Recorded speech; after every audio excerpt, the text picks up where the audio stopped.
Hello दोस्तों, आज के इस वीडियो में हम लोग क्लास 10 का मैथ प्रश्नावली 1.1 के क्वेश्चन नंबर 2 को हल करेंगे। जो कह रहा है कि दर्शाइए कि कोई भी धनात्मक विषम पूर्णांक 6q+1 या 6q+3 या 6q+5 के रूप का होता है, जहाँ q एक धनात्मक पूर्णांक है। ठीक है, देखिए सबसे पहले इसको हम लोग हल करेंगे, लेकिन हम लोग जानते हैं यूक्लिड विभाजन प्रमेय जो होता है a बराबर bq+r होता है। a बराबर bq+r होता है। तो यहाँ पे हम लोग जानते हैं कि यूक्लिड विभाजन जो होता है a बराबर bq+r होता है। ठीक है, तो यहाँ पे हम लोग देखेंगे कि यहाँ पे हम लोग क्वेश्चन में जो कह रहा है वो कह रहा है कि 6q+1 या 6q+3 या 6q+5 एक विषम पूर्णांक के रूप का होता है। तो हम लोग इसको प्रूफ करेंगे। तो देखिए यहाँ पे हम लोग क्या करेंगे, इसमें तुलना करेंगे, यानी यूक्लिड विभाजन प्रमेय जो है a बराबर bq+r है ना।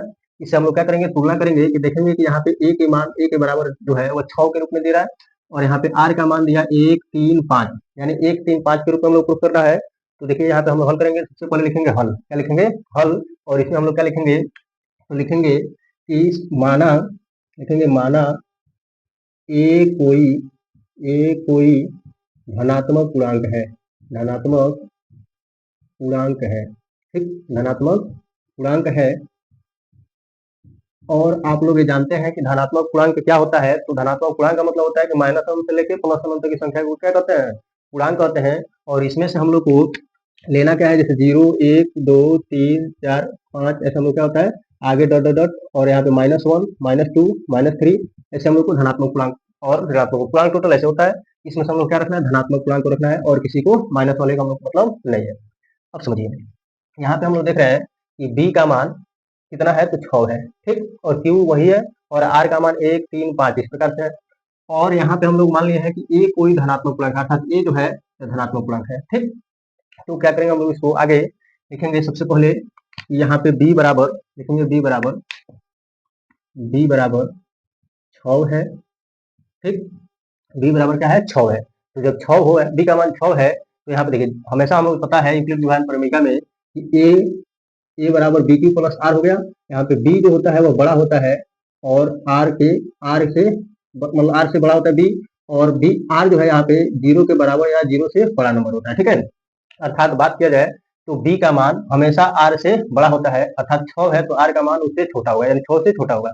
अर्थात 0 1 2 3 4 5 6, 6 तो होगा नहीं, 5 तक होगा। कितना होगा, 5 तक, यानी आर यहाँ पे हो जाएगा आर बराबर 1 2 3 4 और 5। ठीक है, आर का मान यहाँ पे कितना प्राप्त होगा, 5। ठीक है, तो हम लोग यहाँ पे हल करेंगे, तो लिखेंगे यूक्लिड विभाजन प्रमेय, यूक्लिड विभाजन प्रमेय से यूक्लिड विभाजन प्रमेय से क्या प्राप्त होगा हम लोग को, तो जान रहे हैं ए बराबर बी क्यू के जगह हम लोग क्या रखेंगे, तो 6 रखेंगे। कितना रखेंगे, 6q प्लस यहाँ पे आर होता है। ठीक है, आर रख लेंगे। और इसमें हम लोग क्या करना है, अब यहाँ पे हम लोग आर का मान यदि 1 रखें, आर का मान कितना है 1, तो यदि आर का मान हम लोग कितना रखें, 1 रखें, तो क्या मिलेगा, ए बराबर 6q+1 मिलेगा, 6q+1 मिलेगा। क्योंकि आर का मान कितना रख रहे हैं हम लोग, 1 रख रहे हैं। कितना रख रहे हैं, 1 रख रहे हैं, तो हम लोग कितना प्राप्त हो जाएगा, यदि आर का मान 2 रखा जाए, आर का मान 2, तो यहाँ पे हम लोग को प्राप्त होगा ए बराबर 6q+2 मिलेगा। ठीक है, 6q+2 मिलेगा। और 3 रखा जाए तो क्या मिलेगा, आर बराबर 3 रखा जाए तो मिलेगा ए बराबर 6q+3।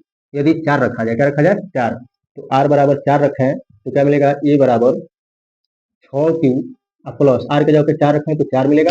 ठीक, यदि हम लोग क्या रखें कि आर बराबर रखें 5, कितना रखें, 5, तो ए बराबर मिलेगा 6q+5।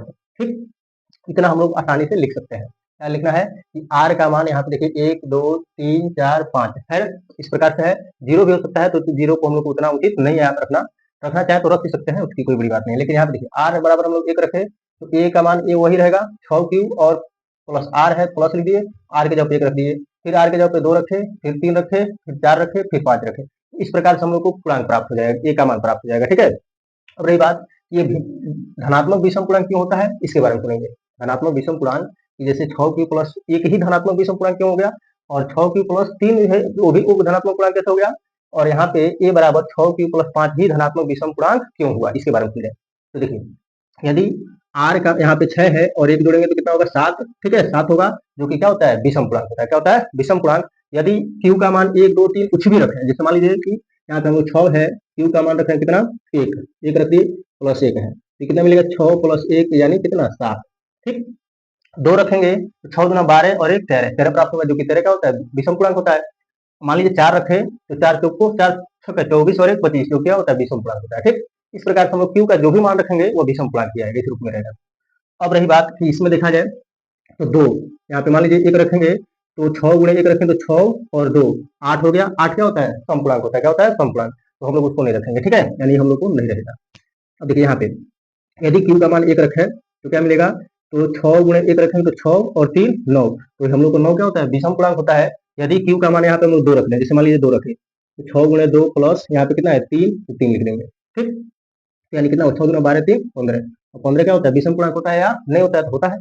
ठीक, अब इस प्रकार से हम लोग 4 वाला भी नहीं होगा, रहा कौन ए वाला, तो यानी यहाँ पे अगर q का मान हम लोग 1 रखेंगे तो 6 × 1 यानी 6 और 6 5 11, तो 11 भी क्या होता है विषम पूर्णांक होता है। तो लिखेंगे अतः अतः 6q + 1 या 6q + 3 या 6q + 5 एक धनात्मक विषम पूर्णांक है, धनात्मक विषम पूर्णांक है। ठीक है, धनात्मक विषम पूर्णांक है, क्या लिखेंगे धनात्मक विषम पूर्णांक है।